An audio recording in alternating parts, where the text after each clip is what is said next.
Paano ba? 8 tips para magka-jowa. Kung forever kang single, panoorin ang video na ito. Tip number 1, magpakatotoo sa iyong mga hangarin. Isa sa mga pinakamahalagang bagay sa paghahanap ng isang jowa ay ang pagiging totoo sa iyong mga hangarin. Hindi dapat itago ang mga bagay na mahalaga sa iyo upang mapakiusapan lamang ang iba. Kailangan mong alamin kung ano ang hinahanap mo sa isang relasyon at siguraduhin na makipag-usap ka tungkol dito sa mga taong nais mong makilala. So, kung nasa bahay ka lang lagi, bahay-trabaho, bahay-eskwela, bahay-eskwela, talaga mahirapan kang maghanap ng jowa. Kasi kung wala ka pa rin nakikilala sa trabaho nyo, lahat sila may asawa na, natural hindi mo dun mamimit yung taong para sa'yo. So, anong kailangan mong gawin? You need to meet more people. So, paano yan, no? Pwede kang mag-dating app. Pwede kang sumama sa mga social organizations. Pag nagta-travel ka, pwede kang mag-swipe-swipe kasi posibleng wala rito sa Pilipinas ang makakatuluyan mo. So, maging totoo sa mga hangarin mo sa isang lalaki at maging bukas ang iyong isipan. Kung wala sila dito sa Maynila, baka nasa probinsya sila. Kung wala sila sa Pilipinas, baka nasa ibang bansa sila. Kung wala sila sa opisina, definitely you need to look elsewhere and you need to go out more and meet more people. Maaari mo ring sabihin sa mga kakilala mo na, "Hoy, tulungan nyo naman ako maghanap ng boyfriend. Baka may kilala kayong single, pwedeng ipakilala nyo naman ako." So, tip number 1, magpakatotoo sa iyong mga hangarin, lalong-lalo na kung ang pagkakaroon ng relasyon ay mahalaga para sa iyo. Tip number 2, maging handa sa pakikipag-usap. Kapag nakahanap ka ng taong interesado mong makilala, importante na maging bukas sa pakikipag-usap. Maaari mong simulan ang pagpapakilala sa sarili mo sa pamamagitan ng mga simpleng pakikipag-usap at pagpapakita ng interes sa kanyang buhay. Magpakita ng respeto at magpakinggan sa kanyang mga kwento at pananaw upang magkaroon ng magandang relasyon sa kanya. Tip number 2, maging handa sa pakikipag-usap. Huwag intayin na ang lalaki o ang babae ang lalapit sa'yo. Dapat ikaw na ang mag-make ng first move. Kasi paano kung torpe pala yung taong gusto mo? Eh di wala nang nangyari sa inyong dalawa. Kung ikaw naman ay nasa dating app, no? Nag-match na nga kayo. Ano ba naman yung ikaw na yung maunang mag-send ng hello? Hello, kamusta ka? Or hi, thanks for swiping right on me, 'di ba? Kasi kung mag-iintay ka lang na mag-iintay, baka mamuti na ang buhok mo ay single ka pa din. Tip number 3, kilalanin ang sarili mo at iyong mga interes. Ang pagkakaroon ng magkatulad na interes sa mga bagay na mahalaga sa iyo ay magpapalakas ng koneksyon sa future mong jowa. Kapag alam mo ang mga bagay na nais mong gawin at gusto mong pag-usapan, magkakaroon kayo ng mas maraming pagkakataon na magkasama. Kailangan mong malaman kung anong mga bagay ang mahalaga sa kanya at alamin kung paano ito mag-aambag sa inyong relasyon. Kaya sobrang importante na kilala mo na rin yung sarili mo. Kasi kung di mo pa kilala sarili mo, baka bahay-trabaho ka lang. Ano ba yung mga hobbies mo? Ano yung gusto mong matutunan? Maybe gusto mong mag-travel. Saan mo ba gustong pumunta? Gawin mo lahat yon para sa'yo kasi baka sa pagta-travel mo, doon mo makilala yung taong para sa'yo. Sa pag-iibang bansa mo para magtrabaho abroad, baka nandun ang kapalaran mo, ang the one mo. O di kaya, kung dito naman sa Pilipinas, no, baka mamimit mo siya habang nagpipickleball ka, o di kaya ay nag-aaral ka ng isang foreign language. Lawakan ang iyong mundo, mag-invest sa mga interest at hobby mo, and baka doon mo pa ma-meet yung taong makakapareha mo. Tip number 4, huwag masyadong magmadali. Hindi dapat biglain ang paghahanap at pagpili ng jowa. Ito ay hindi lamang tungkol sa pagpili ng isang tao para lamang magkaroon ka ng isang relasyon, para hindi ka left out or FOMO kasi lahat ng friends mo ay may jowa na. Tungkol rin ito sa pagpili ng isang taong magiging komportable kang kasama sa buhay. Kapag nagmamadali ka, maaaring hindi mo makilala ng husto ang taong iyong napili at ito ay maaaring magdulot ng hindi magandang bunga sa inyong relasyon. Baka kasi sa sobrang atat kang magkaroon ng isang jowa dahil matagal ka ng single, mapunta ka sa taong mali para sa'yo.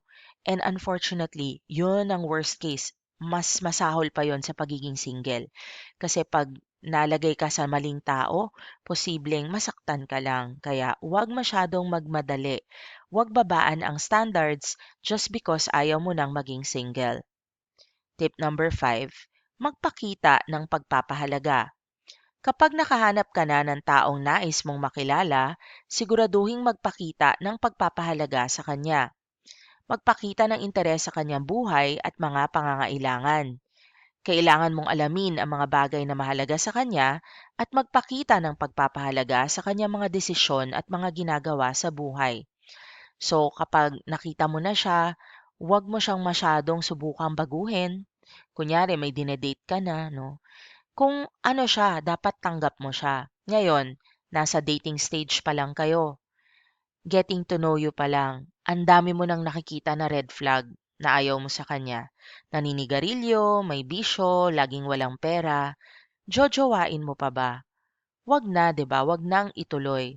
Kaya kung wala ka masyado nakikita na ambag niya sa buhay mo, wag nang ituloy. Mas mabuti pa maging single. Tip number 6, huwag magpakatanga. Related ito sa previous nating tip. Hindi lahat ng tao nang nakakapagpakita ng interes sa'yo ay dapat mong bigyan ng atensyon mo. Kailangan mong maging mapanuri at hindi magpadala sa mga taong hindi nagpapakita ng tamang pagpapahalaga sa'yo. Huwag magpakatanga sa mga taong hindi nagbibigay ng respeto at hindi nagpapakita ng sincerity sa kanilang pakikitungo sa'yo. So, huwag magpakatanga. Kung hindi siya yung taong gusto mo talaga makasama habang buhay, manalig ka na meron pang better si God na nakalaan para sa'yo. And stay single muna kasi hindi mo talaga mamimit ang the one kung jowa ka ng jowa ng maling tao. Tip number 7, magpakatotoo sa iyong mga limitasyon at pangangailangan. Boundaries, ika nga. Kailangan mo malaman kung ano ang mga limitasyon at pangangailangan mo sa isang relasyon at ipaalam ito sa iyong jowa. Kapag alam niya kung ano ang mga bagay na mahalaga sa iyo, magiging mas maayos ang inyong relasyon at magkakaroon kayo ng mas malinaw na pangunawa sa isa't isa. Tip number 7, magpakatotoo sa iyong mga limitasyon at pangangailangan. So kung kunyari ayaw mo ng may bisyo, ayaw mo ng nambababae o may ibang kinikita maliban sa'yo, then dapat alam niya 'to kung sino man yung ide-date mo. And 'pag nakitaan mo na kunyari alam mo naman na nagsisinungaling, nahuhuli mo, walang isang salita, maging honest sa kanya na hindi yun yung hinahanap mo and just move on. Tip number 8, magkaroon ng malalim na pagkakaunawaan. Alam mo, most of the time, siguro may nagkakagusto sa'yo, may gusto ka rin, pero hindi lang natutuloy kasi hindi kayo nagko-communicate ng maayos. Kunyari, hanggang MU lang, hanggang ligaw lang, pero hindi naman ikaw sumasagot, no?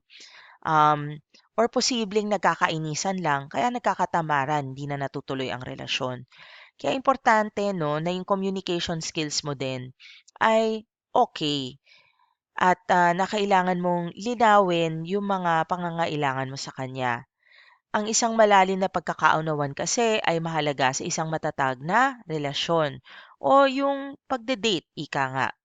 Kailangan mo maging handa na magbigay at tumanggap ng feedback upang magkaroon kayo ng pagkakaunawaan sa mga bagay-bagay na mahalaga sa inyo bilang potensyal na magkasintahan.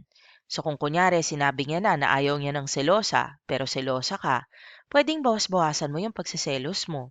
O di kaya ay sabihin mo sa kanya na pasensya na pero hindi ko talaga kasi mapipigilan ng pagiging selosa. So, do you think this is still workable? Gusto mo pa rin bang mag-date? Yun. So, yun yung dalawang mong option, di ba? At least malinaw kung nasaan kayo sa isa't isa. Kapag alam mo kung ano mga bagay na mahalaga sa kanya at siya rin ay alam ko ano mga bagay na mahalaga sa'yo, magkakaroon kayo ng mas magandang potential na relasyon at magiging matatag ito sa oras na may mga pagsubok sa inyong dalawa. So kung alam mo naman na pareho kayo naghahanap ng mapapangasawa, sang-ayon kayo dito, at least malinaw ano ba timeline yung dalawa, lalong-lalo na kung nagkakaedad na kayo, 'di ba? At least wala nang nakatago, hindi ka na manghuhula, wala nang pagkabalisa. And kung ang sagot ay sorry, hindi ko nakikita ang future ko with you, thank him or her kapag nabasted ka kasi ibig sabihin nito, you're closer to finding who the right person is for you at hindi ka na nag-aksayang ng oras pa sa kanya. Remember, the more entries, the more chances of winning. Kaya move on ka lang ng move on kapag ang na-meet mo ay hindi para sa'yo. Hanapin mo yung taong linaan ni God for you. Maraming salamat sa pagnood. For topic requests and shoutout requests, please like this video, subscribe, and leave a comment down below. Maraming salamat and see you in our future videos.